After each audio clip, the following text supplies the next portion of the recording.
कृपा झाली इमारत फळाली, ज्ञान देवे रचिला पाया, उभारिले देवालया.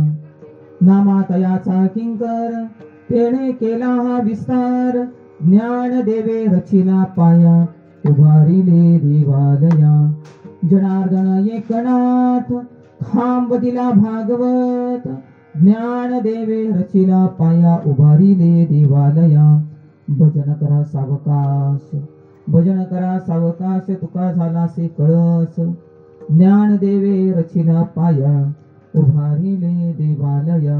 बहिणी म्हणे फळकती ध्वजा, निरूपण केले ओझा, ज्ञान देवे रचिला पाया, उभारिले देवालया. पांडुरंगा करू प्रथमान मन, पांडुरंगा करू प्रथमान मन. दुसरे चरण संतांच्या,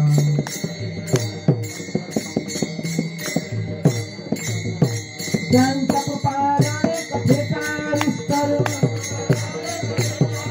त्यांच्या कृपाने कथेचा विस्तार. बाबाजी सद्गुरु दास तुका,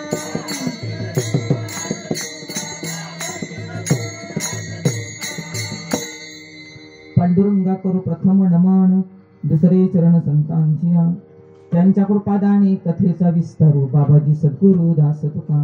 ओम नमोजी आद्या वेद प्रतिपाद्या, जय स्वसंवेद्या आत्मरूपा. देवा तुची गणेशु सकलार्थमती प्रकाश, मणी निवृत्तीदास अवधार धोजे.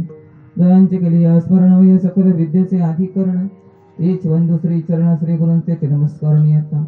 ओम ब्रह्मानंदम परम सुखदम केवलम ज्ञानमूर्ती, धन्वातीतम गगन सदृशम तत्वमस्यादि लक्ष्यम.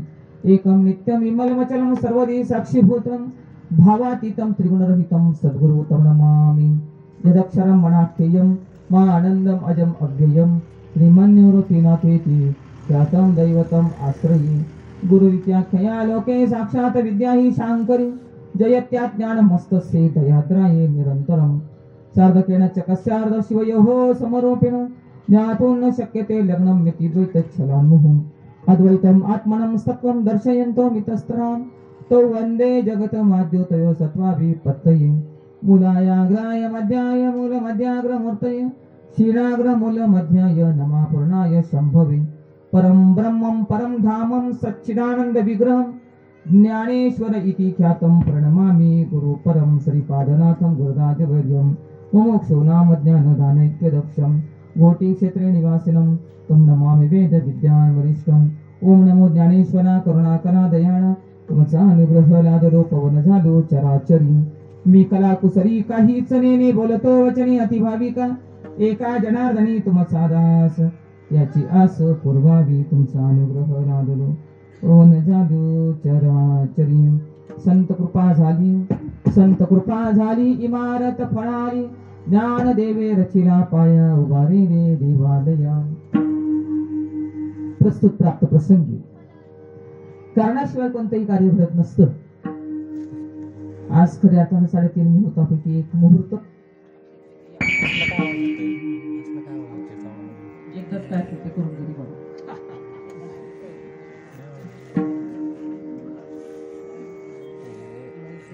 लाईट कमी जास्त लाईट पुरत नाही, लाईट पुराणा कमी कर ना. त्यांनी फोकस आम्ही त्याला सांगितलं की बंद करायला, त्यांनी बंदच नाही. विठाला विठाला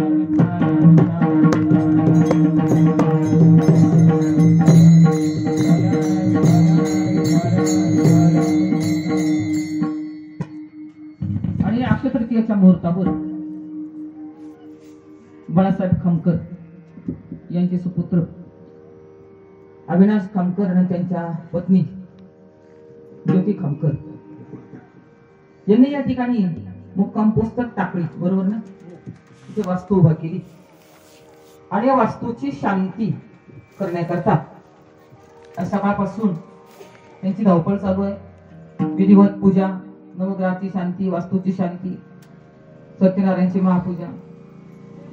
आणि अक्षय तृतीया असल्यामुळे जेवणाचा कार्यक्रम सकाळचा होण्याऐवजी संध्याकाळचा झाला, म्हणून कार्यक्रमामध्ये थोडा बदल झाला. 8 ते 10 होता, 9 वाजता चालू करण्यात आला. आणि म्हणून त्या निमित्तानं तुमच्यासारख्या संत सज्जनांची सेवा तुमच्यासारख्या ब्रह्मरुंदाचं दर्शन घेतलेला अभंग जगद्गुरु जगद्वंदनीय देऊचे सुप्रसिद्ध साधू वैराग्याचे मूर्तिमंत पुतळे श्रीमंत संत ज्यांना पाचवावे दास म्हणतो असे संत श्रेष्ठ तुकोबराय यांच्या असणाऱ्या परम शिष्या शेऊर निवासी बहिणाबाई महाराज यांचा 6 चरणाचा अभंग सोडवण्यासाठी म्हणून नाही, पण हे भक्तीचं महात्म्य काय आहे, भक्ती आणि प्रपंच यांची सांगड घालत असताना बहिणाबाईनं जसा प्रपंच आपण सुखाचा करतो तसा आपला परमार्थही सुखाचा व्हावा.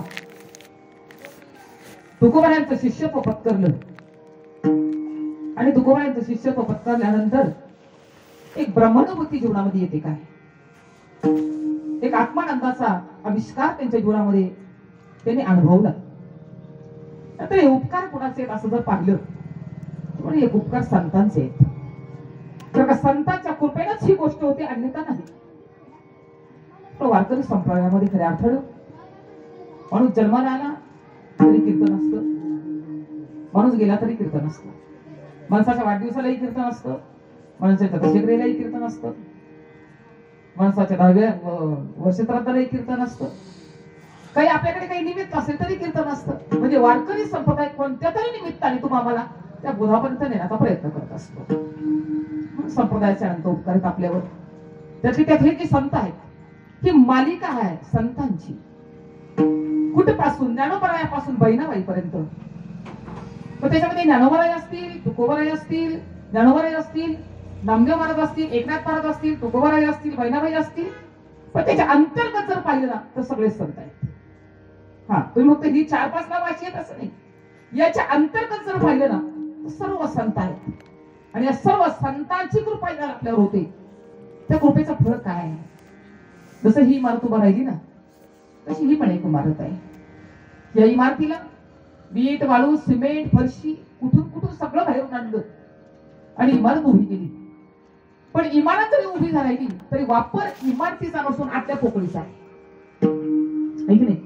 हो, इमारत जरी उभा राहिली वापर कशाचा आहे, आतल्या पोकळीचा. तसं ही पण एक इमारत आहे. याच्यामध्ये जसं याला वीट, वाळू, सिमेंट वापरलं ना तो याच्यातही 4 घर आहेत. याला जशी किती 4-4 घर आहेत ठीक नाही, तसं यालाही 4 घर आहेत. एक आहे पंचीकृत पंचमहाभूत, त्याचा स्थूल देह. एक अपंचीकृत पंचमहाभूत, त्याचा सूक्ष्म देह आहे. तिसरं घर आहे कारण देह, ज्याला अज्ञान देह असं म्हणतात. आणि 4थं जे घर आहे ना ते महाकारण देहाचं आहे. आणि या 4 घराच्या आत घर तुम्ही का घरात राहणारे तुम्ही, घर तुम्ही का घरात राहणारे तुम्ही, घरात राहणारे आपण आहोत. घर मी नाही की नाही, घर मी नाही घरात राहणारा असा मी आहे. तसं हे घर मी नाही, या घरात राहणारा मी आहे. या घरात राहणारा ज्याला आम्हाला कळेल ना, हो घरात राहणारा ज्याला कळेल ना, आणि घरात राहणारा कळण्यासाठी आम्हाला परमार्थ करायचा आहे. परमार्थाशिवाय ही गोष्ट समजत नाही. पण एक अनेक संत महात्म्याच्या कृपाशीर्वादानच ही गोष्ट तुम्हाला कळत असते. मग त्याच्यामध्ये संत कृपा, त्याच्यामध्ये शास्त्रामध्ये 4 कृपा सांगितल्या. 1 नंबरची कृपा आहे ती ईश्वर कृपा आहे. 2 नंबरची जी कृपा आहे ती सद्गुरु कृपा, संत कृपा आहे. 3 नंबरची जी कृपा आहे ती शास्त्र कृपा आहे.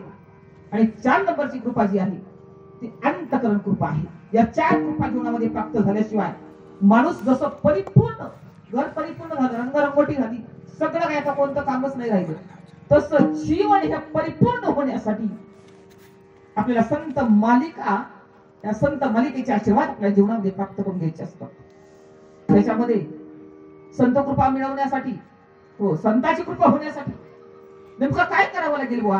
अभंगच असा आहे, संत कृपा झाली इमारत फळा आली. संताची कृपा जर झाली इमारतीला फळ येतं. इमारतीचं फळ कोणतं आहे, या इमारत पूर्ण झाली आणि आपण त्याच्यामध्ये घरामध्ये राहिला आलो.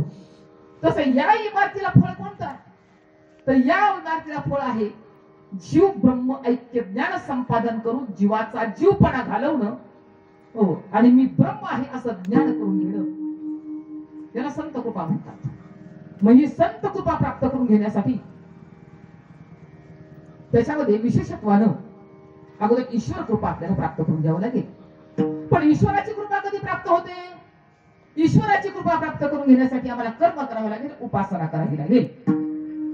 मग एक सकाम कर्म आहे आणि सकाम उपासना आहे. त्याचं फळ काय? सकाम कर्माचं आणि सकाम उपासनेचं फळ काय आहे? तुम्ही जे मागाल ते मिळतं.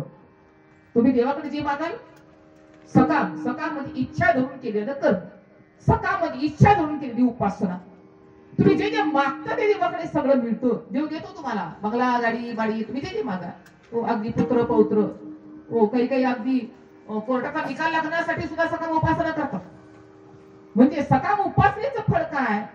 सकाम कर्माचं फळ काय आहे? तो तुम्ही मनामध्ये जी इच्छा धरतात ना, ती इच्छा पूर्णत्वाला जाते. हे सकामतेचं फळ आहे. पण निष्काम उपासनेचं फळ काय? निष्काम म्हणजे काय? फक्त करायचंय पण त्याची इच्छा मनामध्ये न धरता करायचं. आणि त्या निष्काम कर्म आणि निष्काम उपासनेचं फळ काय? तो तुमची अंतःकरण शुद्धी होते. अंतःकरण शुद्धी होते. तुमचा अनंत जन्माचा मन नावाचा दोष आणि तुमचा अनंत जन्माचा विक्षेप नावाचा दोष जातो. तो निष्काम कर्मानं मन जातो आणि निष्काम उपासनेनं तुमचा विक्षेप जातो. आणि आवरण नावाचा तिसरा एक दोष आहे. भुजबळ महाराज, तिसरा एक मन, विक्षेप आणि आवरण. तिसरा दोष आहे ना, तो तिसरा दोष हा गुरुकृपेशिवाय जात नाही. त्याला आवरण नावाचा दोष म्हणतात. आणि आवरण नावाचा दोष जर घालवायचा असेल तर निष्काम कर्म, निष्काम उपासना करून ईश्वराची कृपा झाल्यानंतर ईश्वर कृपा करतो. त्याचं फळ काय आहे? निष्कामतेचं फळ काय आहे? तर ते गुरुकृपा आहे. देव आपल्याला सद्गुरूची कृपा प्राप्त करून देण्यामध्ये ईश्वराचा फार मोठा हात आहे, किंवा फार मोठी कृपा ईश्वराची कृपा आहे. आणि ईश्वराची कृपा जर प्राप्त झाली तर आपल्याला श्री गुरु कृपा करतात. आणि श्री गुरु कृपेचं फळ काय असं जर म्हणाल ना, श्री गुरु कृपेचं फळ काय? तर श्री गुरु तुमच्या मस्तकावर हात ठेवून तुम्हाला तो बोध देऊन, तुम्हाला आत्मशांती ज्याला म्हणतात, आत्मशांती बरं का, आत्मशांती. कारण आमचं हरवलंय फक्त शांतीच. आमच्याकडे सगळं आहे. घर वास्तू शांती, वास्तूला शांती का वास्तूमध्ये राहणाऱ्याला शांती? म्हणजे वास्तूला शांती नाही, वास्तू आधीच शांत आहे. पण वास्तूची पूजा करून, नवग्रहाची शांती करून जो घरात राहणार आहे त्याचं मन शांत झालं. त्याचं मन जसं शांत होतं तसं आमचं मन शांत होण्यासाठी, आणि हे एका जन्माचं नाही, हे किती जन्माचं आहे. आमची अशांती किती जन्माची आहे. ते म्हणतात अनादी संसार मानेच्या ठाई, नित्य विषय भोगिले पाही, ते ठसावले चित्ताच्या ठाई, वारंवार भोगी तसे. साधू संत सांगतात बाबा संसाराची मालिका अनादी आहे. आता यो शांतीवर का, आता या घरामध्ये शांती राहण्याकरता सकाळपासून उपाय चालू आहे. पण हे घर शांत होण्यासाठी, मग हे घर अशांत कधीपासून आहे? संसाराची मालिका कधी आहे? तुमचा जन्म कधीपासून चालू झाला तुम्हाला आठवतो का? म्हणजे नाही, फक्त आपण म्हणतो 84 वर्ष. याच्या पलीकडे नाही बोलू शकत. म्हणजे याच्या अगोदर कोण होतं, त्याच्या अगोदर कोण होतं, त्याच्या अगोदर कोण होतं. म्हणजे आपला जन्म कधीपासून झाला हेच जर आपल्याला माहिती नाही, मग जेव्हापासून जन्म झाला ना आपला चालू आहे की नाही, आपला जन्म हा चालू कधी झाला, तर त्याचं उत्तर त्याने शास्त्र असं देतो, एको अहम बहुस्य हम. भगवंताला वाटलं मी एकटा आहे, मी अनेक रूपानं नटावं, आणि अनेक रूपाने नटला, पण आम्ही फक्त उपाधी स्वीकारली, पण आम्ही अधिष्ठानाचा स्वीकार केलाच नाही. आम्ही फक्त उपाधीचा स्वीकार केला, म्हणजे फक्त या उपाधीचा स्वीकार केला, पण त्याच्या आतमध्ये असणार अधिष्ठान जोपर्यंत आम्हाला मिळत नाही, जोपर्यंत अधिष्ठानाची अनुभूती येत नाही, तोपर्यंत आम्ही शांत कधीच होणार नाही. म्हणून शांती परते नाही सुख, येर अवघेची दुःख, म्हणून शांती धरा उतराल पहिलं तीराला जाण्यासाठी. पहिलं तीराला जायचंय आम्हाला. पहिलं तीर म्हणजे काय आहे आणि आईलं तीर म्हणजे काय आहे? आम्ही आईलं तीरावर आहोत. आईलं तीर म्हणजे मी देह आहे. मी देह आहे. आपण म्हणतो का मी वीट आहे, मी वाळू आहे, मी सिमेंट आहे, असं आपण म्हणतो का? नाही म्हणत कधी. त्याच्यामध्ये राहणारा मी आहे. पण या घरात राहत असताना मी म्हणतो मी देह आहे की नाही? मी देह आहे, मी या देहाचा करता आहे, मी या देहाचा भोक्ता आहे, आणि म्हणून जन्मवरण स्वीकारावं लागतं. म्हणून साधू संत सांगतात, बाबा रे, माणसाच्या जन्माला आलायस ना, माणसाच्या जन्माला आलायस तर संत कृपेशिवाय हो, संत कृपेशी तुला या जगतामध्ये पर्यायच नाही. कारण संतांचं अधिष्ठान एवढं उच्च स्थान संतांचं सांगितलंय आपल्या जीवनामध्ये. नवे नवे माऊली तर सांगतात, गुरु हा संत कुळीचा राजा, गुरु हा संत कुळीचा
विसावतो ना माझा श्री गुरु आहे. गुरु विन देव नाही तुझा, पाहता त्रैलोकी त्रैलोक्यात जर पाहायला गेलं तर श्री गुरु शिवाय दैवत नाही असं सांगितलंय. पण ते कधी, पण ते कधी, जोपर्यंत गुरुने दिलेल्या नामाचं चिंतन जोपर्यंत आपण करत नाही. आणि चिंतने तद्रूपता, चिंतन करता करता भगवत स्वरूपाचा अधिकार यायला आपल्याला प्राप्त होईल. आपण फक्त या देहाच्या नादी लागून आपल्या आत्महिताला मात्र पारख झालोय. आणि साधू संत सांगतात, जोपर्यंत या देहाच्या तुम्ही नादी लागताल, म्हणून माऊलीने एक ओवी सांगितली, या देहाच्या बांधवळीनं पणीजे, सुख दुःखाच्या सागरीनं बुडीजे, सुखे सुख रूप होईजे माझी अंगा. माऊली महावैष्णव ज्ञानोबा सांगतात, या देहाच्या बांधवडीनं पडीजे, या देहाच्या नादी लागलात, सुख दुःखाच्या सागरामध्ये अडकशील आणि मग त्याच्यातून बाहेर काढणारा नावाडी तुला मिळणार नाही. म्हणून माणसाच्या जन्माला आलायस ना तू, सगळ्यात महत्वाचं कार्य जर कोणतं असेल, सगळ्यात महत्वाचं कारण आपल्या आयुष्यातलं. तसं आपल्या जीवनामध्ये आपण महत्व देतो प्रत्येक गोष्टीला, प्रपंचाच्या प्रत्येक गोष्टीला आपण महत्व दिलंय. पण सगळ्यात महत्वाचं जे कार्य आहे ना, ते साधू संत सांगतात, बाबा रे, तू जीव नसून तू तर परमात्म्याचा एक अंश आहेस. तो अंशी आहे आणि तू त्याचा अंश आहेस. तो अंशी आहे, तू त्याचा अंश आहेस. पण अंशीनं अंशामध्ये मिसळण्यासाठी, अंशामध्ये मिसळण्यासाठी त्याचा उपाय काय? म्हणजे संत कृपा. अमृतानुभवामध्ये एक फार सुंदर ओवी माऊलीनं टाकलेली आहे. आता उपाय वणव संतू, जो आज्ञेचा आहे वतंतू, अमूर्ताची परिमूर्तू, कारुण्याचा. संत कृपा म्हणजे काय? मूर्तिवंत कारुण्य, मूर्तिवंत कारुण्य. नव्हे कैवल्य कनकाची दादा. अरे म्हटले साधू संत सांगतात, जो कैवल्य, प्रत्यक्ष कैवल्य तुम्हाला देण्यासाठी त्या मृत्यू लोकावर जो अवतीर्ण झाला आहे. म्हणून मौलीला काय उपमा देतात? कैवल्य साम्राज्य, चक्रवर्ती सम्राट आहे की नाही? माऊली चक्रवर्ती आहे, सम्राट आहे, कैवल्य आहे. आणि ते कैवल्य तुम्हाला प्रदान करायचंय माऊलीला. संत कृपा तुम्ही काही साधी समजली का? घातली माळ केला गुरु नाही ना जेव्हा. हो, साधूला तुम्हाला कैवल्य म्हणजे, कैवल्य म्हणजे काय? एवढं आहे का कैवल्य? एवढं आहे काय कैवल्य? कैवल्य काय तुम्हाला बोटाने दाखवता येणार आहे का? म्हणजे नाही. कैवल्य म्हणजे आकाशापेक्षा असणारी मोठी वस्तू. आकाशापेक्षा, आकाश सुद्धा त्याच्या पोटामध्ये सामावलेला आहे, त्याला कैवल्य म्हणतात. आणि माऊलीला ते सगळं साम्राज्य तुम्हाला प्रदान करायचं आहे. तुम्ही तेवढे आहात, तुम्ही तेवढे. तुकोबाई सांगतात की नाही, आम्ही नाही आधीमधीच, आम्ही देवाच्या यादीच आहे. नवे नवे आणू रेणू या तोकडा. आणि तुका आकाश, आम्ही काय एवढे एवढे का?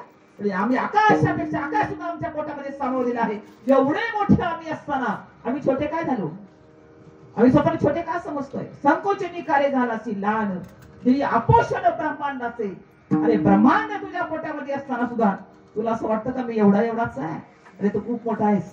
जीव काय लहान, जीव लहान आहे, कारण संकोचून तो लहान झाला जीव. वास्तविक पाहता ब्रह्मांड त्याच्या पोटामध्ये असे तुम्ही आहात. आणि हे कधी कळेल? ते संत कृपेने कळेल. संत कृपेशिवाय अनुभूती नाही. भक्तीची अनुभूती संत कृपेशिवाय नाही. पण जीवनामध्ये कृपा फार महत्वाची आहे. या इमारतीला फळ, या इमारतीचं फळ म्हणजे काय? या इमारतीचं फळ म्हणजे तुम्हाला संतांनी मोक्ष प्रदान करावा. हो, मोक्ष हे फळ आहे बरं का. हो, आणि हे फळ सगळ्यांना तेच पाहिजे. सगळ्यांना तेच पाहिजे. फक्त मार्ग त्यांनी चुकीचे धरलेले आहेत. पुरुषार्थामध्ये सांगितले धर्म, अर्थ, काम आणि मोक्ष. 4 पुरुषार्थ सांगितले.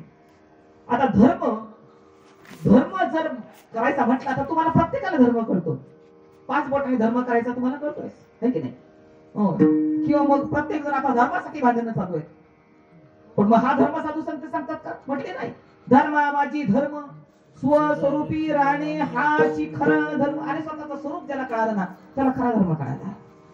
धर्म, अर्थ म्हणजे पैसा प्रत्येकाला कळतो, काम प्रत्येकाला कळतो. पण चौथा जो पुरुषार्थ आहे ना, तो मोक्ष नावाचा पुरुषार्थ, तो संत कृपेशिवाय मिळत नाही.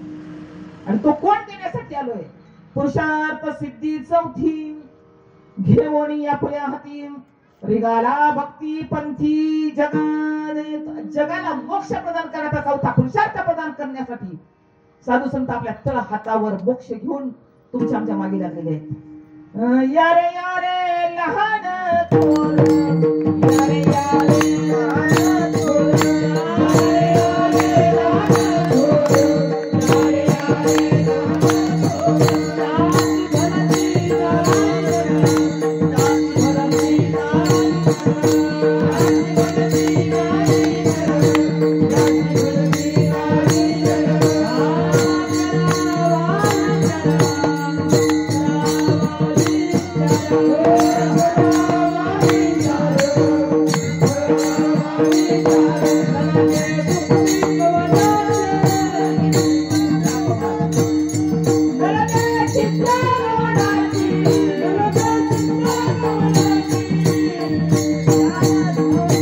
यारे यारे लहान थोर,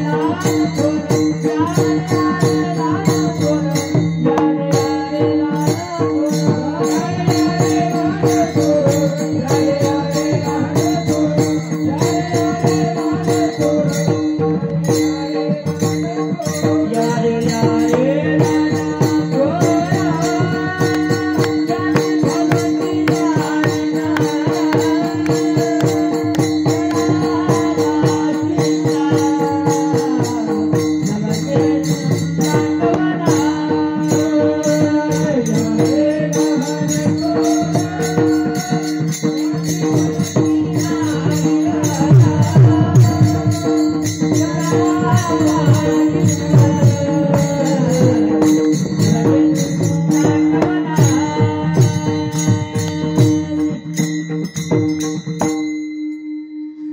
एक शब्द आहे ना, संपूर्ण अभंगाचा अर्थ बदलून टाकला असता.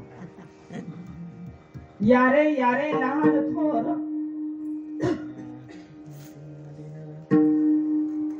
विठ्ठल विठ्ठल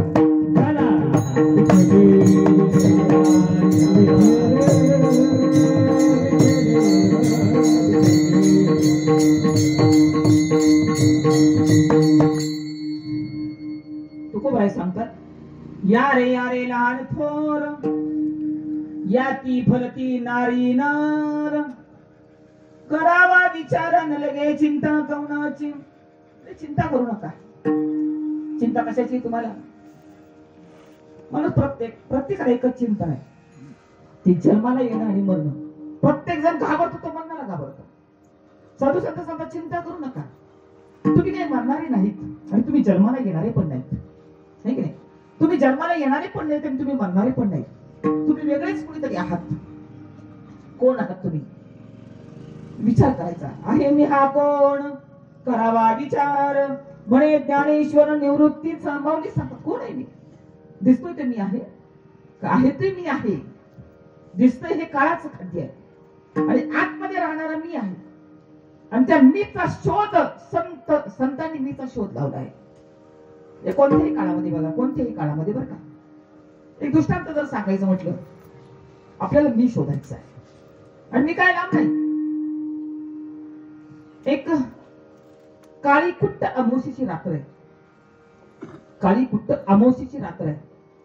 त्याच्यामध्ये एक काळा कुट्ट माणूस, ढेकळापेक्षा पण काळ्या अमावस्येच्या रात्री काळा कुट्ट माणूस अंगावर काळी गोंगडी पांघरून काळ्या ढेकळामध्ये बसलेला आहे. पण त्याला येणार जाणार कोणी दिसत नाही आणि त्यालाही कोणी पाहू शकत नाही. पण कधीतरी असं त्याला वाटतं का मी नाही? आता समजा आपण जेवायला बसलो सगळेजण, मॅक्सिमम घरातलं कुटुंब जेवायला बसलं आणि अचानक लाईट गेली.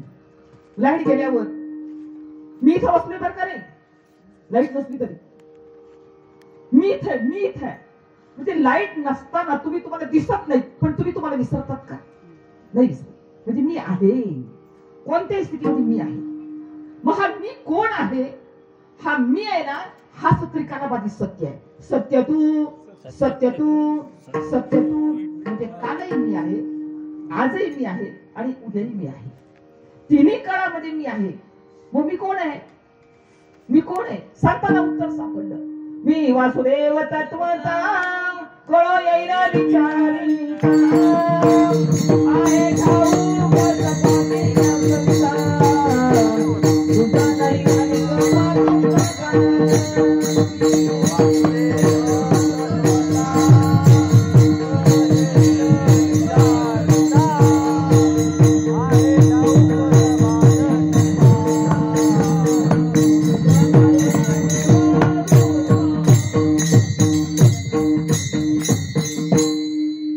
आणि वासुदेव म्हणजे वसती वासुदेव. तुमच्या कणाकणामध्ये शक्ती आहे, तुमच्या देहामध्ये शक्ती आहे, ती वासुदेव असं म्हटलंय.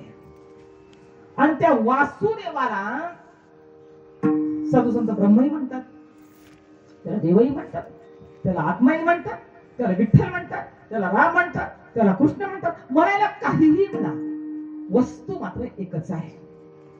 आणि त्या वस्तूची प्राप्ती करण्यासाठी आम्ही अनंत जन्म फिरत पर्यंत आलोय. अनंत जन्म माणसाच्या जन्माला येण्याचं कारण काय? वस्तू प्राप्तीसाठीच आम्ही माणसाचे जन्म झालो. आणि ती वस्तू जर प्राप्त करून घ्यायची असेल, उपाय एकच त्यांचा, उपाय एकच सांगितला, संत कृपा. हरिप्राप्तीची उपाय, हरिप्राप्तीची उपाय,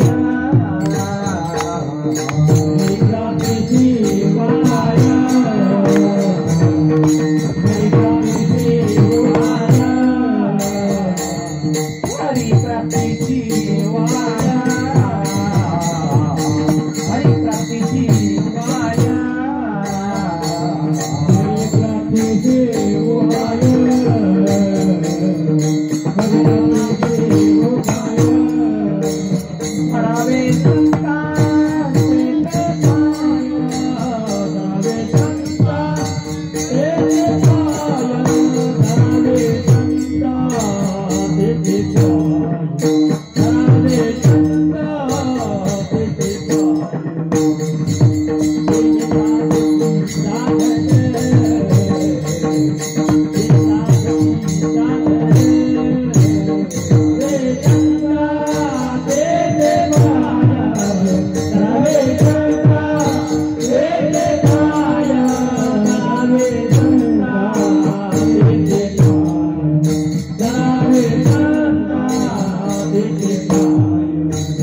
रोग झालाय पण त्याला उपाय तर पाहिजे की नाही? उपाय काय? आम्हाला सगळं आवडतं, उपाय करायला आवडत नाही. त्याच्यामुळं होतंय काय माहिती का, आमची मलमपट्टी जी आहे ना ती फक्त वरणावर नाही. रोग झालाय म्हशीला आणि इंजेक्शन चाललंय पखाडीला. नाही काय, रोग कोणा झाला? रोग म्हशीला आणि इंजेक्शन पखाडीला. आमचा अनंत जन्माचा रोग एकच आहे, जन्माला येणं आणि मरणं, जन्माला येणं आणि मरणं. या रोगावर औषध काय ते म्हणजे हरी प्राप्तीशी उपाय, भगवत प्राप्त करून घेणं. आणि भगवत प्राप्तीसाठी उपाय काय म्हणजे धरावे संतांचे ते पाय. संतांच्या चरणाशी लागल्यावर संत काय करतील? मग अपेक्षित जे आपुले ही सांगतील पुसले, जेणे अंतःकरण बोधिरे संकल्पानोळे. अंतःकरणाचे संकल्प विकल्प बाजूला काढून जसं मिठानं समुद्रामध्ये उडी देऊन मिठाचं समुद्र व्हावं ना, है की नाही? माऊली सांगतात सांडुनिया मीठपणाचा लाभू, सांडुनिया मीठपणाचा लोभू, मिठे सिंधुत्वाचा घेतला लाभू, पैसा अहम देऊनी शंभू शांभवी धान. माऊली सांगतात ज्याप्रमाणे मिठानं आपला मीठपणाचा लोभ सोडावा आणि समुद्राला जवळ करावा, त्याचा परिणाम काय? मिठाचा मीठपणा संपून गेलाय आणि मीठ निसंशय समुद्रात झालाय. तसं जीवानं जीवपणाचा लोभ सोडावा आणि संत संगतीचा लाभ घ्यावा. संत संगतीच्या लाभाचा परिणाम काय? जीव जीवच राहत नाही. मीठ मीठ न राहता समुद्र होतं ना, तसं जीव जीव न राहता जीव हा शिव होत असतो, जीव हा परमात्मा होत असतो. म्हणून तो बरे सांगतात ना, आपुनी आजीवे शिवासी पहा, आपुनी आजीवे शिवासी पहा, आपुनी आजीवे शिवासी पहा, आपुनी आजीवे शिवासी पहा, आपुनी आजीवे शिवासी पहा, आपुनी आजीवे शिवासी पहा, आपुनी आजीवे शिवासी पहा, आपुनी आजीवे शिवासी पहा. आत्मसुख ठावे आत्मसुख ठावे वेळा वेळा गणिताला गोरे गुणवालजीत, गणिताला गोरे गुणवालजीत. आत्मसुख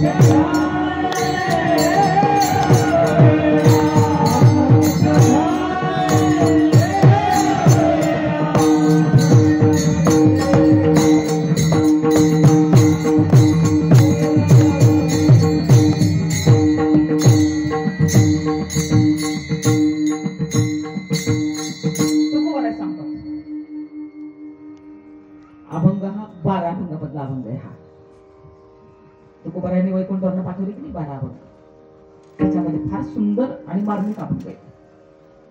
तुकोबाराय सांगतात, हे जीवा सगळं पाहिलंस, तू सगळं पाहिलंस,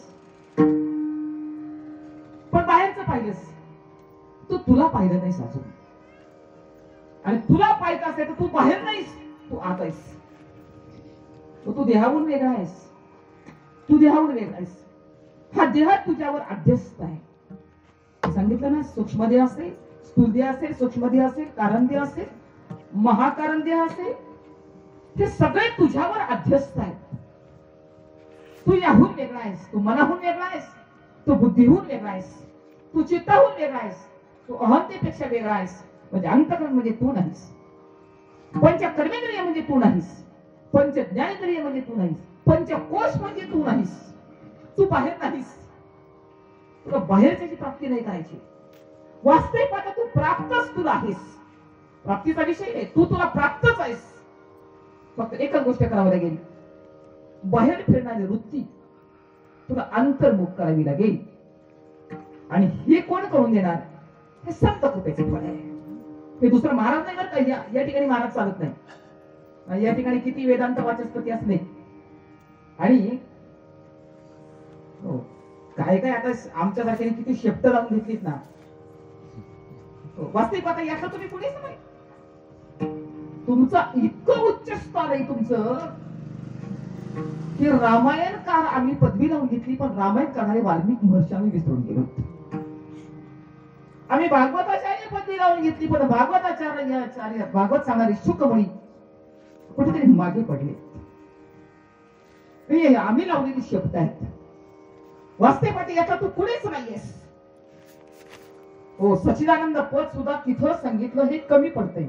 सर, सच्चिदानंद पद कमी पडतंय. का कमी पडतंय? असत जग आणि दुःख निवृत्ती करता सचित आनंद म्हणावं लागतं. सचित आनंद हेही तुझ्यावर अध्यस्त आहे. का तिथं काहीच म्हणणं नाही. आणि हे कधी कळेल? संताचा हस्त मस्तकार पडला आणि संतांनी तुझी वृत्ती, तुझं मन, बुद्धी, चित्त आतमध्ये वळवलं. तुला दिव्य दृष्टी देऊन तुझ्या आतमध्ये असणाऱ्या चैतन्याचा अनुभव ज्या दिवशी तुला येईल, ज्या क्षणाला येईल ना, तो क्षण तुझ्या जीवनामध्ये भाग्याचा असेल. तो क्षण भाग्याचा का? तर भक्तीच्या पेठीमध्ये जीव आणि ब्रह्माची जिथं ऐक्यता होती, तिथं बोलणं हा विषय संपलेला आहे. तिथं कृतीचा विषयच नाही. परमार्थ हा कृतीचा विषय नाही, पण आम्ही कृतीला परमार्थ समजतोय. कीर्तन करणं कृतीत येतं, परमार्थ नाही. बरोबर. क्षमा मागून बोलते. तुम्ही सगळी शुद्ध मंडळी आहेत वारकरी संप्रदायामध्ये. क्षमा मागून बोलेल. परमार्थ कृतीमध्ये नाही येत. हा कीर्तन हा कृतीमध्ये विषय आहे. भजन हा विषय कृतीचा आहे. पण परमार्थ जो आहे ना, परमार्थ तिथं कोणती क्रियाच येत नाही. कोणतीच क्रिया नाही. हे सगळं क्रियेमध्ये चाललंय, पण परमार्थामध्ये क्रिया नाही.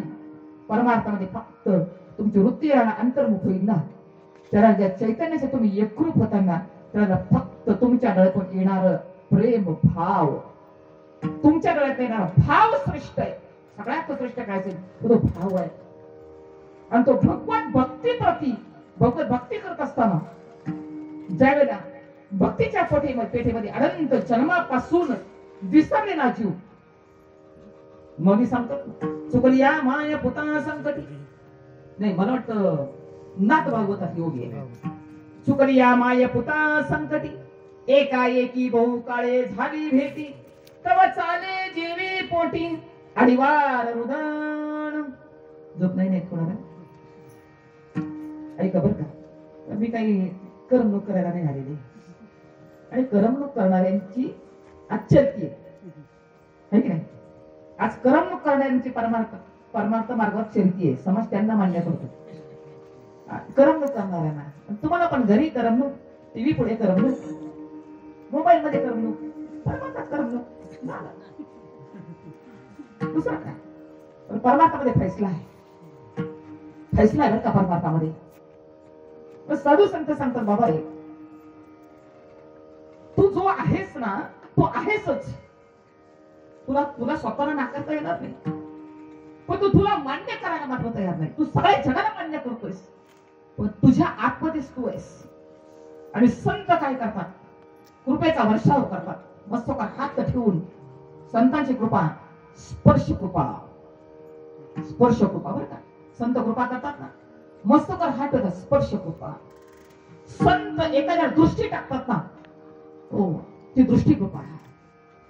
आणि संत एखाद्याच्या कानामध्ये नाम देतात ना, शब्द कृपा.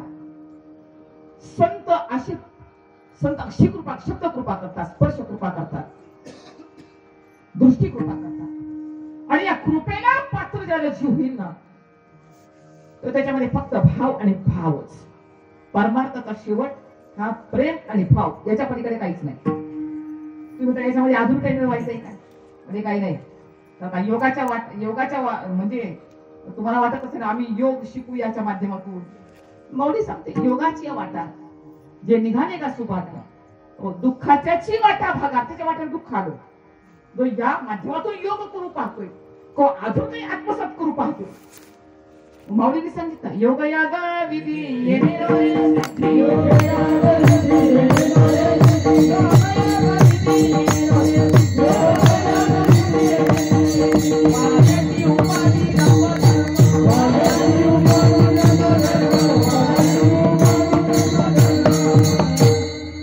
त्याच्या माध्यमातून तुम्हाला सिद्धी प्राप्त होतील.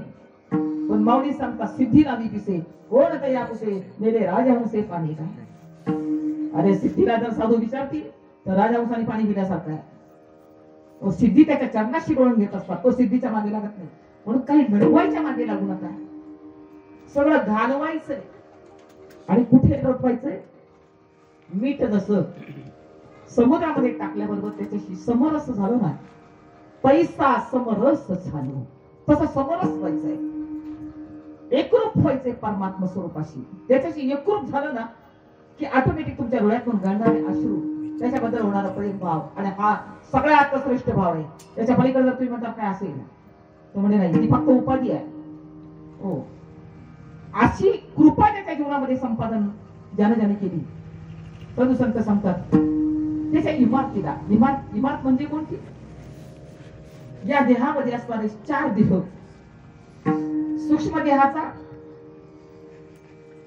देहाचा आपण काय करतो, त्याची विल्हेवाट लावतो, काडी लावली की तो संपून जातो. स्थूल देह संपून जातो. जो फिरणारा सूक्ष्म देह आहे तो सूक्ष्म देह साधू संत बात करतात. 3 नंबरचा देह कारण देह, तो कारण देह अज्ञानाचा देह आहे. त्याला ज्ञान प्राप्त झाले ना की अज्ञान जातं. आणि 4 नंबरचा देह महाकारण देह, तो ज्ञानाचा देह आहे. मी कोणीतरी आहे आणि मला काहीतरी मिळालंय, मला काहीतरी कळालंय, असा जो भाव तयार होईल ना, तो महाकारण देह आहे. साधू संत या 4 देहाची वाट लावतात आणि तुम्हाला तुमच्या स्वरूपामध्ये रमवतात. ही संत कृपा आहे. आणि ह्या इमारतीला फळ म्हणजे काय? इमारतीचं फळ म्हणजे जसं एखादं झाड असावं, समजा आंब्याचं झाड आहे, आंब्याच्या झाडामध्ये निर्माण होणारा रस हा कुठून आलाय? तो अगदी बुंध्यापासून शेंड्यापर्यंत आंब्याच्या झाडामध्ये निर्माण होणारा रस हा आंब्यात येतो कुठून? अगदी मुळापासून शेंड्यापर्यंत त्या झाडामध्ये जो काही अमृत किंवा जो काही रस आहे तो फळाच्या रूपाने जसा बाहेर पडतो ना, तसा संत कृपेची संतांनी आपल्यावर छाया केली. त्या संतांनी आपल्या वस्त्रावर हात ठेवलाय, त्या संतांनी आपल्या शब्द कृपा केली आहे. संतांची ही कृपा जर आपल्या जीवनामध्ये प्राप्त जर झाली तर भक्तीचं फळ काय? तर भक्तीचं फळ हे भगवंतावर हा जीव न राहता तो शिव होतो. आणि शिव जर झाला तर मग तिथून परत तो माघारी फिरत नाही, तो त्याच्यामध्येच त्याच्याशी म्हणजे प्रपंच सोडायचा असा त्याचा अर्थ नाही. संसारी असावे असोरी नसावे, भजन करावे वेळोवेळ, अगदी 24 तास परमार्थ करतात, 24 तास प्रपंच करतात. पण त्यातला एक अर्धा तास, 15 मिनिटं, 20 मिनिटं स्वतःसाठी द्या. देहभाव हरपून नामस्मरण करा. त्या नामस्मरणाने परम शांती मिळते आणि ती परम सगळ्यात महत्वाची ती शांती आहे. साधू संत सांगतात की बहिणाबाई असं म्हणताय की परम शांती माझ्या जीवनामध्ये प्रदान करण्यासाठी अनेक संतांची माझ्यावर कृपा झाली. कारण लाडकी लेक मी संतांची, माझ्यावर कृपा बघू झाली. अनेक संत महात्म्याची म्हणून म्हटलं ह्याच्यामध्ये फक्त ज्ञानोबा आहे किंवा नामदेव महाराज, नाथ महाराज, तुकाराम महाराज एवढेच संत नाही, या अभंगामध्ये सगळे संत याच्यामध्ये अंतर्भूत आहेत. तर प्रत्येक संतांचं कार्य एकच आहे की आलेल्या जीवाला सुख प्रदान करणं. आणि ते सुखी झाले ना ते जगाला सुखी करण्याकरता येतात. सुखी गेले वावे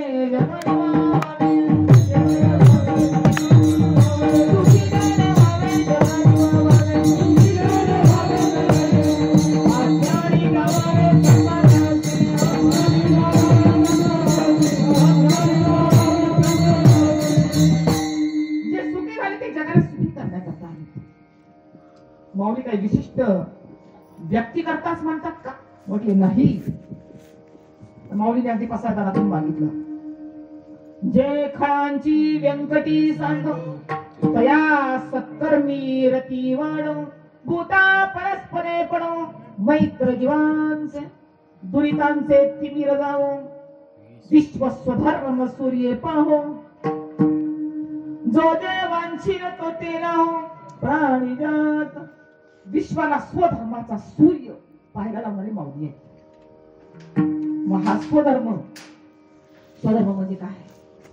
स्वधर्म म्हणजे आपल्या स्वरूपाशी एकरूपता, त्याला स्वधर्म असं म्हणतात. आणि हा स्वधर्म प्राप्त करून घेण्यासाठी वास्तविक प्राप्तच आहे, पण प्राप्ताचीच प्राप्ती करण्यासाठी बहिणाबाई सांगतात संतांची कृपा जीवनामध्ये फार महत्वाची आहे. म्हणून बहिणाबाई म्हणतात संत कृपा झाली, संत कृपा झाली,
संतांच्या कृपेनं त्याचं फळ काय मिळालं, मीच मला सापडलो त्याचं फळ आहे का. मी माझे भोवाने मी हरपलो मी पणे, मीच भेटलो सद्गुरु वचने आनंदतेने उल्हासे. सद्गुरु वचन कैसे हो अलौकिक, मीच माझे भोगिले निज सुख. मी माझ्याच सुखाला पात्र झालो, माझ्यातल्या ब्रह्मतत्व रसपी एकरूप झालो. ही अनुभूती ज्याचे यावत जीवाला यावी म्हणून ते सुखी झाले, ते जगाला सुखी करण्याकरता आले. हे मराठीची नगरी आणि मौलीने वसाच स्वीकारलाय. या जगतातल्या प्रत्येक जीवाला ही ब्रह्मविद्या प्राप्त व्हावी. ब्रह्मविद्या म्हणतात ह्याला. आपल्याला बाहेरच्या अनेक विद्या येतात, अनेक विद्यांना आपण मान्यता देतो. म्हणजे अगदी जे जे गुणामध्ये येतं ना त्या सगळ्याला आपण मान्यता देतो. ते गुणातीत आहे. गुणातीत काय आहे? गुणातीत आपलं स्वरूप आहे. ही विद्या, ही ब्रह्मविद्या याच्या यावत जीवाला कळावी. साधू संत ज्ञानोबाने एक युक्ती केली. उपनिषदांचं दूध काढून अर्जुनाला प्यायला दिलं अर्जुनाचे निव्याजे गीता प्रकाशनी श्रीराजे पण संसारा एवढे थोर वजीर फेडी रे जगाची उपनिषदांचं दूत श्रीकृष्ण परमात्म्याने काढलं खरं पण निरसदूत अर्जुनाला पसरणार नाही म्हणून त्या गीतेवर ट्रान्सलेशन केलं 700 श्लोकाचं 700 श्लोकावर माऊलीनं 18 अध्याय केले आणि 18 अध्यायामधून अधिकाधिक अर्जुनाला समजावं की नेमकं काय परमार्थ म्हणजे नेमकं काय. परमार्थ म्हणजे बहिरंग नाही, परमार्थ म्हणजे भक्तीचा अंतरंग आहे. परमार्थाचा अधिकारी कोण आहे हे अर्जुनाला कळावं. परमार्थाचा अधिकारी कोण, हे अंतःकरणीचे अधिकारी. इथं अंतःकरणाचा अधिकार सिद्ध झाल्याशिवाय तुमचा परमार्थ सिद्ध होत नाही. मी तो अधिकारी कीर्तनकार जरी असला तो अधिकारी तर चालत नाही. अगदी भोळा भाबडा असेल पण त्याचा अंतःकरण सिद्ध झाला, अंतःकरणाचा अधिकार जर त्याचा सिद्ध झाला तर त्याला ही वस्तू प्राप्त होतेच. वस्तू प्राप्तच आहे. आणि माऊलीला हे जगाला दाखवून द्यायचं की परमार्थ म्हणजे काय आहे. परमार्थ म्हणजे टिवल्या भावल्या करण्याचा विषय नाही. परमार्थ म्हणजे बहिरंगी नसण्याचा विषय नाही. परमार्थ म्हणजे अंतर्मुख होऊन आपलं मन, आपली बुद्धी, आपलं चित्त, आपलं अहम भगवंताच्या चरणाशी समर्पण व्हावं आणि समर्पण होऊन मी ती वस्तूच आहे असा आतमधला नाद तुमच्याच कानावर तुम्हाला पडावा. तुमच्या आतला नाद बरं का, त्याला अनुसंधान असं म्हणतात. तुमच्याच आतमध्ये एक नाद चालू आहे. तो नाद कोणता आहे, तो गुरुकृपा झाल्याशिवाय तो नाद कळत नाही, अखंड चालू आहे. मौलीने 9व्या अध्यायामध्ये सांगितलं ना, माझे अनुसंधान देख संकल्प जाळणे निषेक मध्यादी चौक याची नव येत अतिना होशी मध्या स्वरूपा पावसी. हे अंतकणिके तुझं पाशी बोली जात असे माऊली सांगतात. माझ्या अंतकणातली गुह्य गोष्ट श्रीकृष्ण परमात्मा सांगतात अर्जुना, अंतकणातली गुह्य गोष्ट आज तुला सांगणार आहे. कारण जोपर्यंत भगवान परमात्म्याची आपल्यावर ईश्वर कृपा आपल्यावर होत नाही तोपर्यंत श्रीगुरु आपली अंतकणातली गुह्य गोष्ट तुम्हाला सांगत नाही. अर्जुनाच्या निमित्तानं सकल जगाचं ओझं उतरवण्याचं सामर्थ्य ज्ञानोबरायानं वसा हातामध्ये घेतला. आणि फक्त माऊली सांगतात माझ्या बोलण्याकडे तुम्ही एक वेळ जर लक्ष द्याल ना, माझ्या म्हणजे माझ्या नाही, माऊलीच्या बोलण्याकडे एक वेळ जर लक्ष द्याल ना, माऊली सांगतात तरी अवधान एक दिजे मग सर्व सुखासी पात्र होईल. हे प्रतिज्ञा उत्तर माझे उघड मी प्रतिज्ञा करून सांगतो. सगळ्या सुखाला तुम्ही प्राप्त व्हा, सगळ्या सुखाला. ते सुख कोणतं आहे, त्याला ब्रह्मसुख असं म्हणतात, त्याला आत्मसुख असं म्हणतात. आणि त्या आत्मसुखाला तुम्ही प्राप्त व्हाल हे निश्चित. तर माझ्या बोलण्याकडे एक वेळ जर लक्ष द्याल तर माझ्या म्हणजे माऊली सांगतात मी जे सांगतोय ना, जे ब्रह्मविद्या मी तुम्हाला सांगणार, जे ब्रह्मज्ञान मी तुम्हाला सांगणार की जेणेकरून जीव हा आत्मचिंतनामध्ये रममाण होईल आणि आत्मचिंतन करता करता करता त्याला आत्मानुभूती येईल, त्याला ब्रह्मानुभूती येईल आणि तो सुखरूप होऊन जाईल. सुखरूप ऐसा तुझा कोण सांगा माझ्या पांडुरंगा सरिकाजो. या जगात सुख सुख कोणाजवळ आहे, सुख देवाजवळ. देव कुठे आहे, देव तुमच्या जवळच आहे. पण तुमच्या त्या परमात्म्याचं प्रगटीकरण करण्याकरता लाकडात आगळी आहे. पण लाकडातल्या आगळीचं प्रकटीकरण करण्याकरता काडीपेटीचा आधार घ्यावा लागतो आणि आपल्या आतमध्ये असणाऱ्या चैतन्य शक्तीचा त्याचं चैतन्याचे प्रगटीकरण करण्याकरता आम्हाला नामस्मरणाचा आधार घ्यावा लागतो. सगळ्या जगात सगळ्यात श्रेष्ठ काय असेल तर नामस्मरण भक्ती आहे. नामस्मरण घडो संतांचा भाग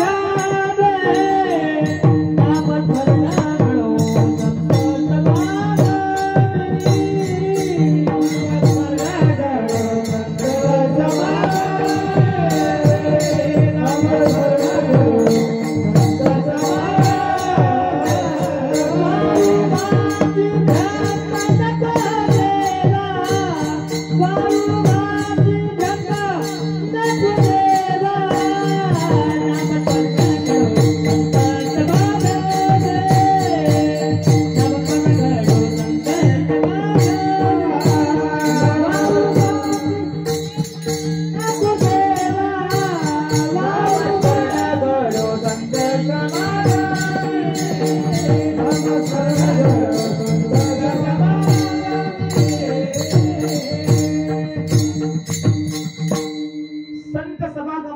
नामस्मरण करावं.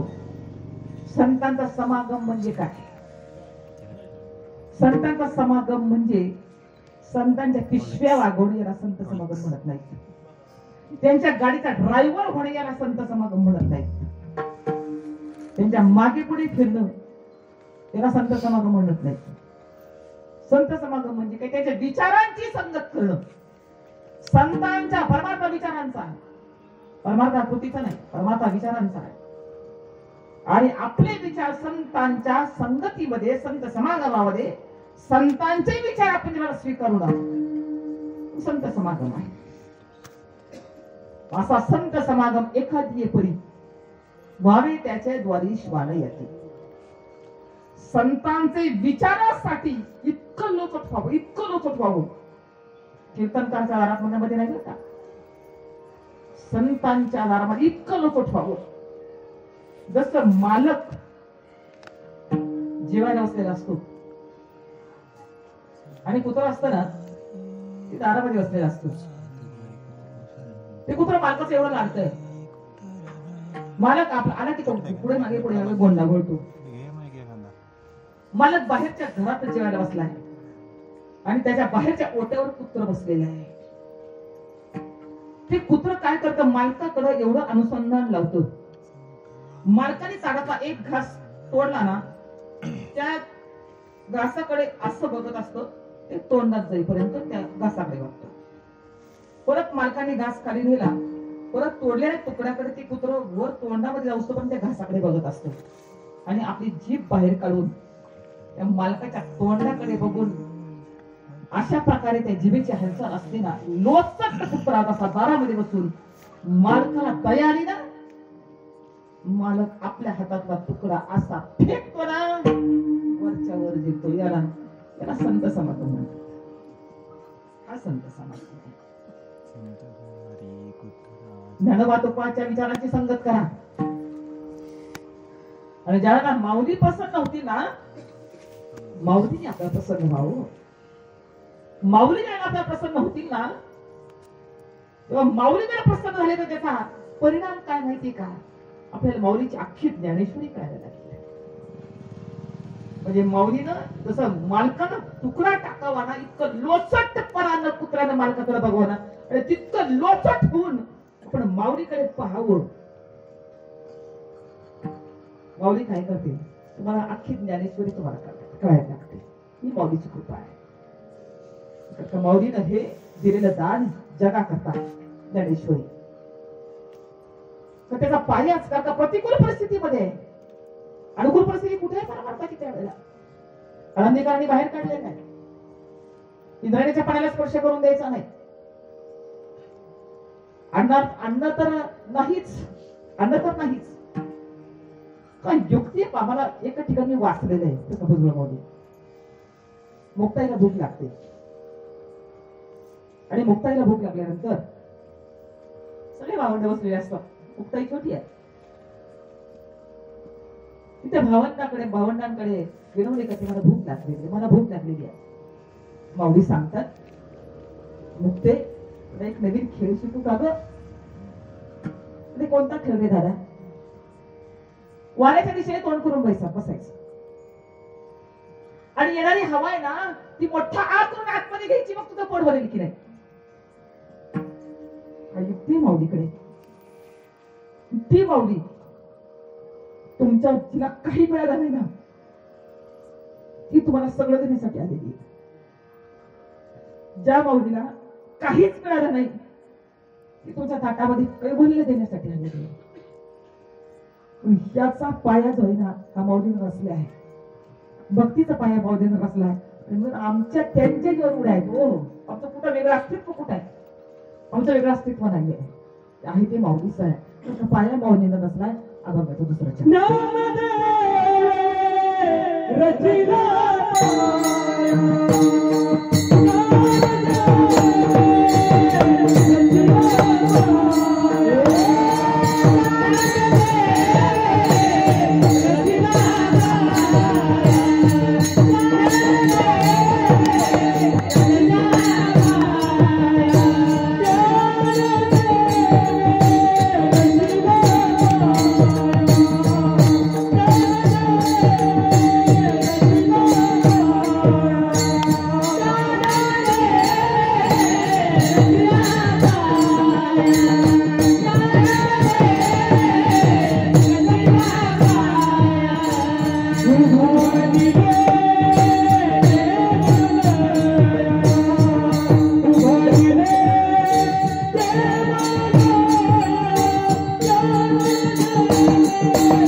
बसला पाया पाया माऊलीनं बसला.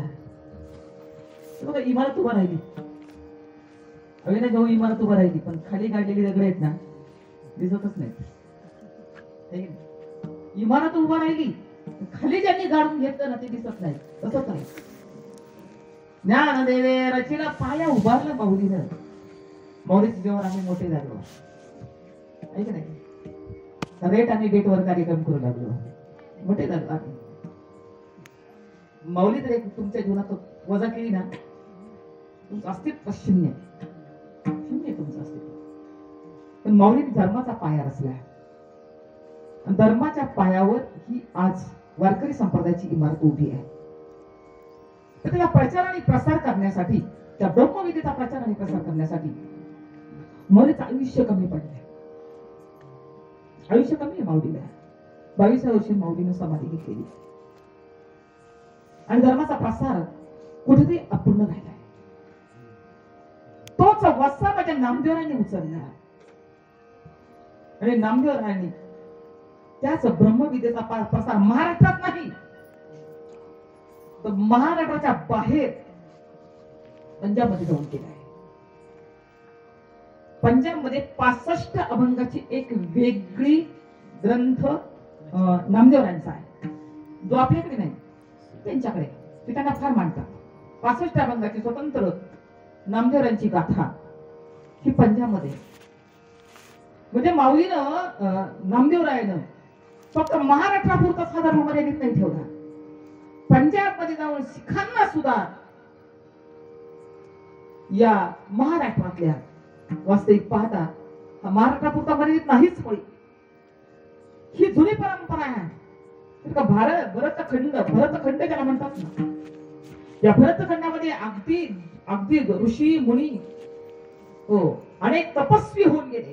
त्यांची ही परंपरा आहे. पण माऊलीने मात्र 4 वेद 6 शास्त्र 18 पुराण उपनिषद या सगळ्याची सांगड घालून ज्ञानेश्वरी केली आणि ज्ञानेश्वरीतलंच तत्वज्ञान उचलून नामदेवने त्याच्यावर अभंगाची रचना केली. त्याची यावत जीवना अगदी सोपं जाईल असं. कारण एक अभंग म्हणजे काय? एक अभंग म्हणजे नव्हे एका अभंगातलं एक चरण म्हणजे एक ग्रंथ आहे. एका चरणामध्ये अख्खी ज्ञानेश्वरी सामावलेली आहे. कळा तिथं बघा एका चरणामध्ये अख्खी ज्ञानेश्वरी. तुम्ही कसेही का कोणत्याही चरणाला स्पर्श करा पण एका चरणामध्ये अख्खी ज्ञानेश्वरी आहे. म्हणजे तोच धर्मप्रसार नामदेवरायानं त्याचा अधिकाधिक विस्तार अधिक सोपं करून महाराष्ट्राच्या बाहेर त्याचा प्रसार केला. म्हणून बहिणाबाई सांगते ज्ञानोबरायांचं अर्धवट राहिलेलं कार्य जे ज्ञानोबरायांनी ज्ञानेश्वरी मधून लिहून जरी ठेवलं तरी घराघरापर्यंत पोहोचवता नाही आलं त्यांना. त्याचं उर्वरित कार्य मात्र नामदेवरायांनी अभंग रचना करून त्याच्यावरच ज्ञानेश्वरीचा विस्तार म्हणजे नामदेवरायांची अभंगवाणी आहे. घरात घराघरात पोहोचून त्याचा विस्तार नामदेवरायांनी केला. म्हणून बहिणाबाई 3ऱ्या चरणामध्ये सांगतात नाम नामतायाचा किंकर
स्वतःला किंकर म्हणून घेतात. मी त्याचा किंकर आहे, कोणाचा? माऊलीचा. म्हणजे मी दास आहे. प्रत्येक साधू संतांनी माऊलीच्या तत्वज्ञानाला मान्यता दिली. त्यांच्यामध्ये कोणतेही मतभेद नाहीत.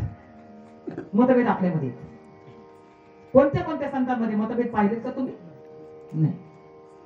अगदी नाथमारा सुद्धा म्हणतात, तुमचा अनुग्रह लाभलो. हो, तुमच्या अनुग्रहाला मी प्राप्त झालो. म्हणजे माऊलीला उच्च स्थानी मानून सर्व संतांनी माऊलीचं म्हणणं ग्राह्य धरलेला. माऊलीच्या ज्ञानेश्वरीला डोक्यात घेऊन संत असतायत.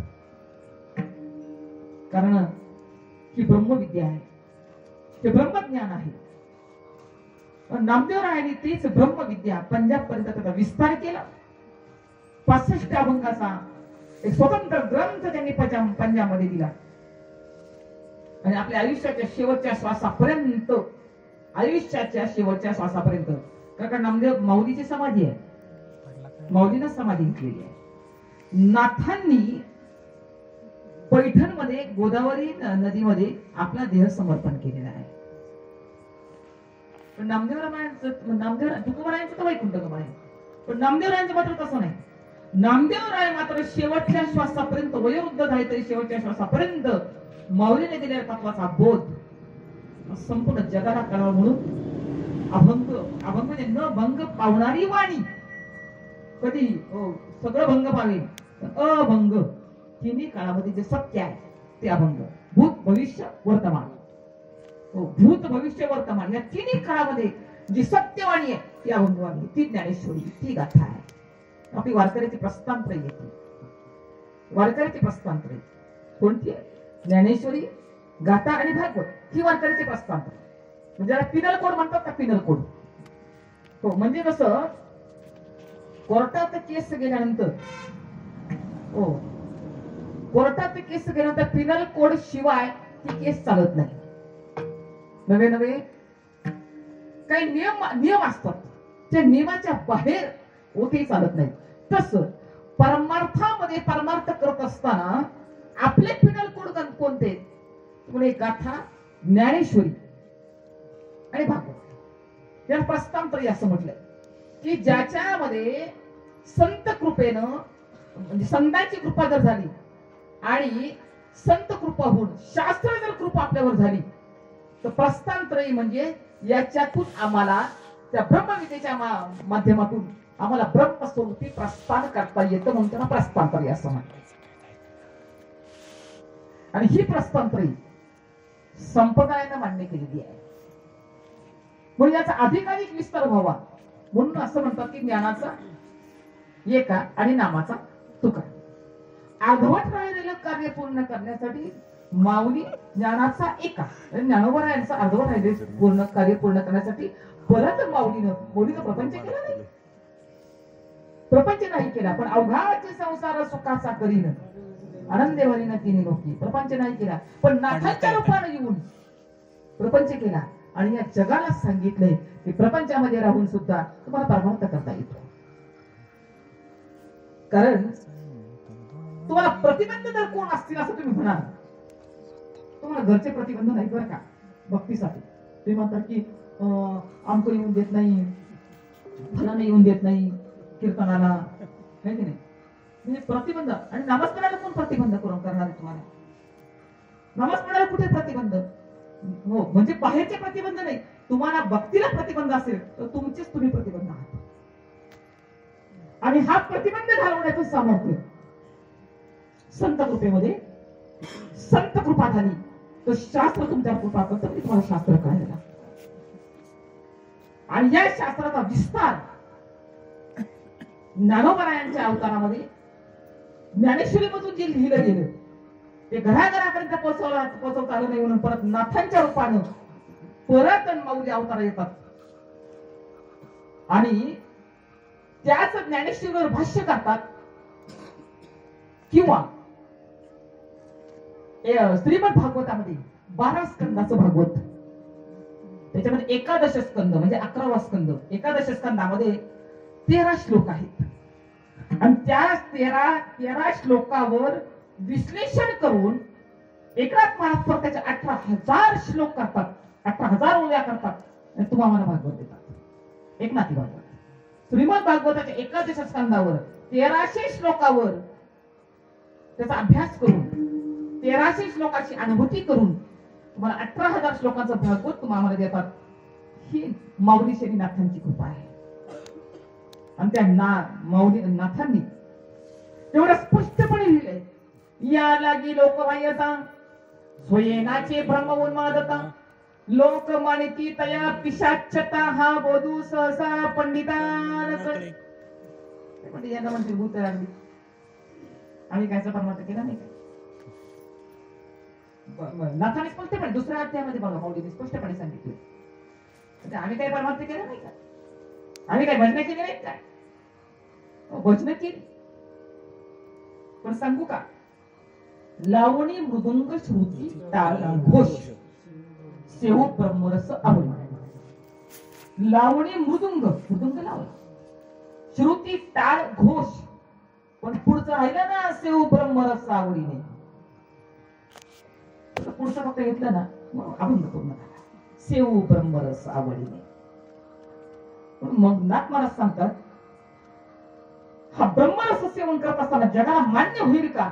नाही जग मान्य करणार, जग नाही मान्य करणार या गोष्टीला. ते म्हणते आम्ही काही भजन केली नाही का, आम्ही काही परमार्थ केला नाही का, आम्ही काही कीर्तन ऐकले नाही, आम्ही किती महाराज वाटत नव्हते. पण असलं नाही बाबा आम्हाला करायला, आम्हाला असलं तरी मग कोणी सांगितलंच नाही. नाथ महाराज म्हणतात, लोक मानिती नाही पिशाच्यता हा बोध सहसा पंडिता नकळे. पंडित असेल, ज्ञानी असेल, वेदांत वाचस्पती असतील, पण भक्तीची अनुभूती करणारा कोण आहे? अद्वैत कुसरी एखादा विरळा संगीता विरळा. आणि तो विरळा आहे ना, त्याला म्हणतात, तू कोण आहे सांगतात, विरळा ऐसा कोणी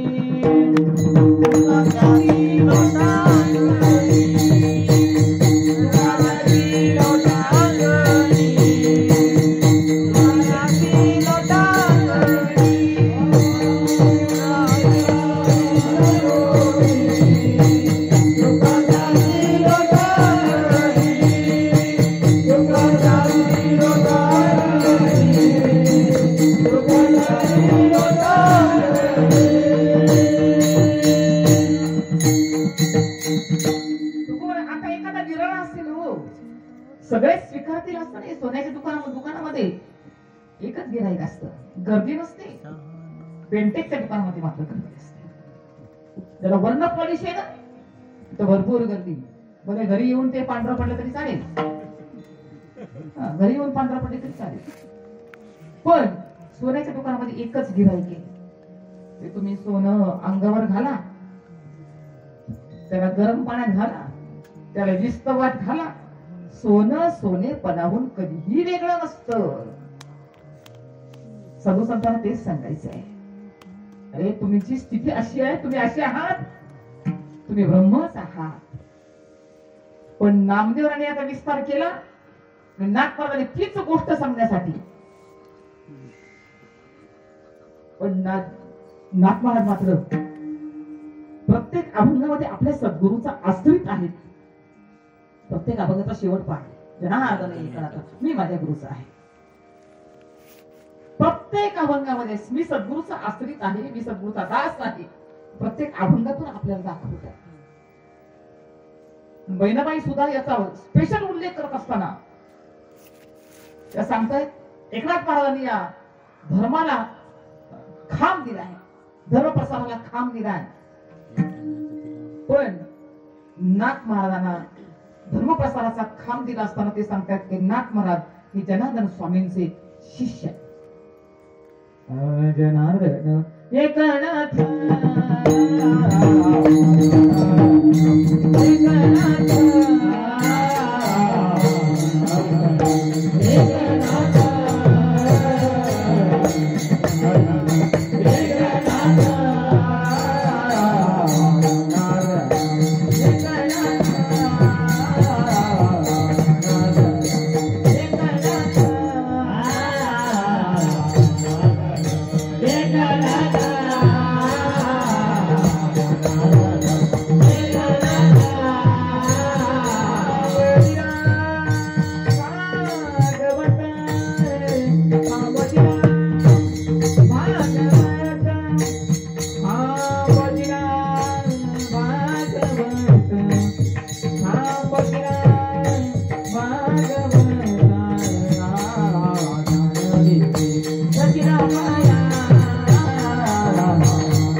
भागवतासारखा महान ग्रंथ तुम्हाला दिला की जेणेकरून भागवत वाचल्यानंतर आपलंच कोड भागवताच्या माध्यमातून उलगडत राहतं. आपला स्वभाव घेऊन प्रत्येक जण आलाय. आपला स्वभाव असा का आहे? मागच्या जन्माचं काहीतरी कारण आहे. आपण कोणत्या घरी जन्माला आलो त्याला मागच्या जन्माचं काहीतरी कारण आहे. हे सगळं आपलंच कोड भागवताच्या माध्यमातून उलगडत राहतं आणि आपलंच सत्य आपल्या म्हणजे भागवत म्हणजे आरसा आहे. आरशात पाहिल्यानंतर जितकं स्वच्छ दिसतं ना तिथं भागवत वाचल्यानंतर आपलीच उत्तर आपल्याला मिळत राहतात. बहिणाबाई पुढे जाऊन सांगतायत या सगळ्याचा आधार घेऊन ज्ञानोबरायांच्या ज्ञानेश्वरीच्या नामदेवरायांच्या गाथ्याचा त्या एकनाथ महाराजांच्या श्रीमद भागवत एकनाथी भागवताचा आधार घेऊन तुकोबराय या सगळ्याला दुधारा देऊन आम्हाला एक महत्वाची गोष्ट मात्र सांगून जातात. ती महत्वाची गोष्ट अशी आहे या सर्व संतांनी या ग्रंथाच्या माध्यमातून तुम्हाला भजन शिकवलंय. भजन कोणतं आहे? टाळ पकवानाचं भजन नाहीये. ते आईच्या गर्भात असताना तुम्ही अखंड जे करत होतात ना, आईच्या गर्भात असताना 9 महिने जे अखंड करत होतात ना, तेच फक्त विसरलेलं गुरु कृपेनं, सद्गुरूच्या कृपेनं, संतांच्या कृपेनं संत कृपा झाली. ते संतांच्या कृपेने परत संत आम्हाला आठवण करून देतात.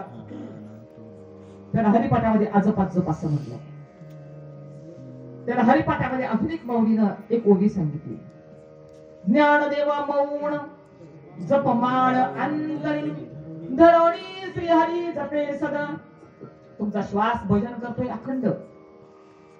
तुम्ही मान्य करा अगर नका करू, तुमचं लक्ष असू द्या किंवा नसू द्या, तुमचा श्वास मात्र अखंड भजन करतोय. आणि त्या भजनावर लक्ष ठेवून ते भजन अर्जुनाला सांगत असताना 9व्या अध्यायाच्या 34व्या श्लोकामध्ये मनमना मत भक्तो मध्याजीवा नमस्कारू तू मन ही मी चितई माझी या भजनी प्रेमधरी आणि सर्वत्र नमस्कारी मज एकाते. मला एकाला नमस्कार कर. मी एकच सगळीकडे आहे, एका जनार्दनी एकपणे उभा. त्या एकाला जर ओळखलंस ना, त्याला एकाला ओळखलं ते त्याने माणसाच्या जन्माला तुम्हाला जे घातलंय ते त्याला ओळखण्यासाठीच तर मानवाचा जन्म. आता आपण कृतज्ञ आहोत का कृतज्ञ आहोत हे आपल्याला ठरवायचं. त्यानं जन्माला घातलंय पण कृतज्ञ न होता त्याच्याविषयी कृतज्ञता बाळगा. आणि त्याने जन्माला का घातलं याचा विचार म्हणून परमार्थ हा विचारांचा विषय. आपल्या विचाराची पातळी उच्च असावी आणि आपले विचार हे संत माताशी सहमत असावे. नाही तर संतांचे विचार एकीकडं, आपले विचार दुसरीकडं. आता सांगणारा काय सांगतोय, ऐकणारा काय ऐकतोय, त्याच्यामध्ये आता प्रचंड तफावत निर्माण झालेली आहे. हो, सांगणारा सांगतोय बैल गाभण 10वा महिना, ऐकणारा मान डोलावतो आणि आपल्या घरी निघून जातो. तो कुठे विचारतो? तसा परमार्थ आहे. सांगणाऱ्यानं तसं जर सांगायला सुरुवात केली तर आपण कुठं आपल्याला विचार करायला सवड आहे कुठे? आपण हसतो आणि घरी निघून जातो. ज्ञानेश्वरीमध्ये कुठे ज्ञानोबरांनी हसवलं? गाथेमध्ये तुकोबरांनी कुठे हसवलं? अरे त्यांनी तर तुम्हाला आम्हाला आमच्या गांभीर्याने आमच्या जीवनाचा विचार करायला शिकवलंय. अरे जाईल हा नरदेह मग कैसा भगवंत चालला आपल्या डोळ्या देखत आपण लहान होतो ना. आपल्या डोळ्या देखत लहान पण आपल्या कधी संपलं हेच नाही कळालं. आपल्या डोळ्या देखत आपण तारुण्य पाहिले, आपलं तारुण्य आपलं कधी निघून गेलं आपल्या डोळ्या देखत हे सुद्धा आपल्याला कळालं नाही. आपल्या डोळ्या देखत आता आपण आपलं म्हातारपण पाहतोय. ते म्हातारपण कधी संपून जाईल आपल्या डोळ्या देखत हे कधी कळणार नाही. पण जाईल हा नरदेह निघून जाईल रे बाबा, निघून जाईल. मग साधू संत सांगतात, तुकोबाई सांगतात, अरे सद्गुरु कृपेने तुला भजनाची रीत जर कळली ना, हो म्हणजे भजनाची रीत म्हणजे तुझं मन जसं एखाद्या फुलपाखराला म्हणजे का किंवा भुंग्याला कळावं किंमत कुठे आहे, त्याने त्याला त्या फुलाचा शोध लावलेला आहे. त्या फुलाचा शोध त्या भुंग्याला लागलेला आहे. तो भुंगा काय करतो, त्या फुलातलं मध प्राशन करत असताना रात्र होते आणि रात्र जरी झाली ना तरी त्या भुंग्याला कळत नाही. पण जो भुंगा एरवी लाकूड पोखरतो, लाकूड पोखणारा भुंगा त्या कळीला पोखायला काही वेळ लागेल का? नाही. तो कळीला स्पर्शही करत नाही. तो बाहेर असेल तर लाकूड पोखरतो, पण संध्याकाळ झालेली त्याला कळत नाही. मध प्राशन करता करता तो स्वतःला कोंडून घेतो, मध प्राशन करतो, फुलाच्या कळीला स्पर्शही करत नाही. पण तो त्या मधाचं प्राशन असं करत असतो, ज्या फुलामध्ये फुंका अडकलेला असतो ना, ती कळी वाऱ्यावर थोडीशी डोलल्यासारखी वाटते, थोडीशी डोलल्यासारखी वाटते. इथं चिंता नाही बरं का, इथं चिंता नाही. तो भुंगा निमटपणे बसून तसा प्राशन करतो, पण कळी डोलल्यासारखी दिसते ना. साधू संत सांगतात तसं आपल्यामध्ये स्वतःमध्ये आपण रममाण व्हा, आपल्या आनंदामध्ये राहा, आपल्या मस्ती, आपल्यातली मस्ती आपल्याला कळणार. आपल्यातली बाहेर त्याचं नाही, आपल्यातली मस्ती आपल्याला कळावी. आणि ज्याला आपल्या स्वतःची मस्ती कळते ना, तो आपल्याच आनंदामध्ये या जगामध्ये राहत असतो. व तो कसा असतो? जग चलता है ऐसा चल, जग चलता है ऐसा अभिनय चल, ऐसा भी चलना चल, मन में न होने दे कोई चल बिचल. आपल्या मनामध्ये कोणत्याही प्रकारची चलबिचल न होता आपल्या अनुसंधानावर, जसं भुंगानं अनुसंधान साधून जर आपलं मत प्राशन करतो, तसं आपलं अनुसंधान साधून आपल्यातली जी शक्ती आहे, आपल्यामध्ये असणारं अखंड अनुसंधान आहे, त्या अखंड अनुसंधानावर लक्ष ठेवणं. म्हणून तुकोबाराय सांगतात, भजन करा सावकाश, भजन करा सावकाश,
Vitor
शिवूर या ठिकाणी रहिवासी असणाऱ्या बहिणाबाई घरची प्रतिकूल परिस्थिती असताना सुद्धा तुकोबारायांचा अनुभव प्राप्त होतो आणि अखंड नामाच्या ध्यासानं प्रपंचाचा विसर पडतोय आणि भगवंताचा आठव गेले भावाभाव झाला स्वयमेव पांडुरंग. प्रपंचाची आठवणही नाही. विसरलं म्हणावं तर प्रपंचात कामही करता येत का बरं का. प्रपंचाची आठवण पण नाही आणि विसरलं म्हणावं तर हाताने कामही करता येत. असं राहतायच असावे संसारी. कसं राहा बघ बी व्यवहारी असे न वर्तत देवी जळा आत पद्मपत्र. संतांची कृपा झाली. प्रपंच सोडून द्यायचा म्हणजे नाही. जसं कमळ पाण्यामध्ये राहत पण कमळाला पाण्याचा स्पर्शही नसतो तस प्रपंचातच राहायचं. प्रपंच चांगला करायचा बरं का. प्रपंचात राहायचं. प्रपंच चांगला करायचा. नीटनेटका प्रपंच करायचा. व्यवस्थित करायचा. सगळ्यापेक्षा चांगला करायचा. प्रपंच चांगला करायचा. आपल्या वाटेला आलेलं कर्म पत्नी प्रती असेल, मुलांप्रती असेल, आईवडिलांप्रती असेल, जे जे आपल्या संपर्कामध्ये येतील त्यांच्या प्रती असणारं कर्म हे करत राहायचं. पण भगवंताचं नामस्मरण केलेलं कर्म हे नैष्कर्म होत असतं. सततम कीर्तयंतो मा. सतत ध्यानामध्ये राहून आपल्या प्रपंचातली कर्म पार पाडायची. एक ठराविक वेळ आपल्या स्वतःसाठी राखून ठेवायचा. त्याच्यामध्ये वाचन असावं, चिंतन असावं. चिंतन करता करता मी ब्रह्मस्वरूप आहे असा आतला नाद आपल्याला ऐकायला यावा. त्या नादाशी समरस व्हावं. बहिणा तुकोबारायांच्या कृपेने ही रीत कळाली. सर्वसामान्य महिला बहिणाबाई कवी वेगळ्या बरं का. संत वेगळे आणि कवी वेगळ्या. नाही तर ते यांनी रचलेलं आहे ना. मन वनाय वनाय उभ्या पिकातला ढोर. त्या कवी त्या बहिणाबाई चौधरी आणि या बहिणाबाई हे संत आहे. तुकोबारायांची संप्रदायाची मालिका.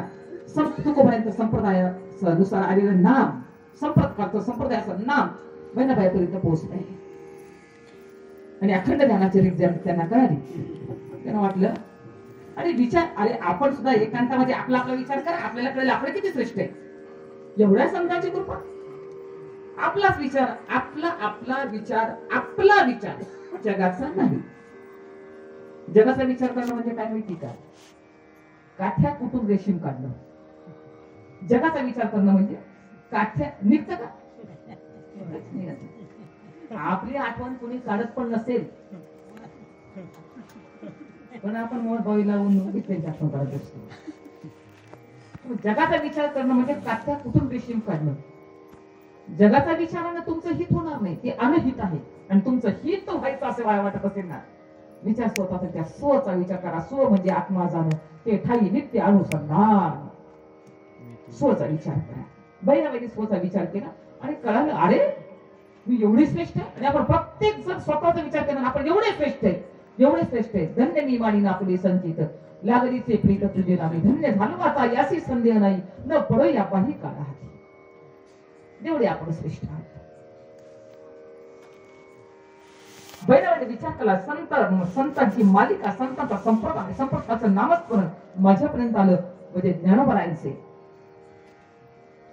नामदेवरायांचे, एकनाथ महाराजांचे, तुकोबारायांचे ही संपर्काची मालिकेचे माझ्यावर किती उपकार आहेत. आणि त्यांच्या उपकाराप्रती अभंगाची रचना आहे.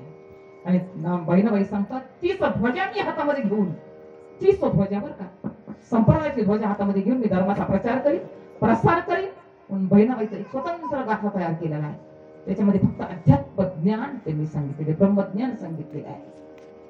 म्हणून बहिणाबाई म्हणतात, मी तीच गुढी, तीच भागवताचा तोच खांब, भागवताचा तोच झेंडा मी हातामध्ये घेईन आणि तो मी सतत फडकवत राहील. अभंगाचा शेवट.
Yeah.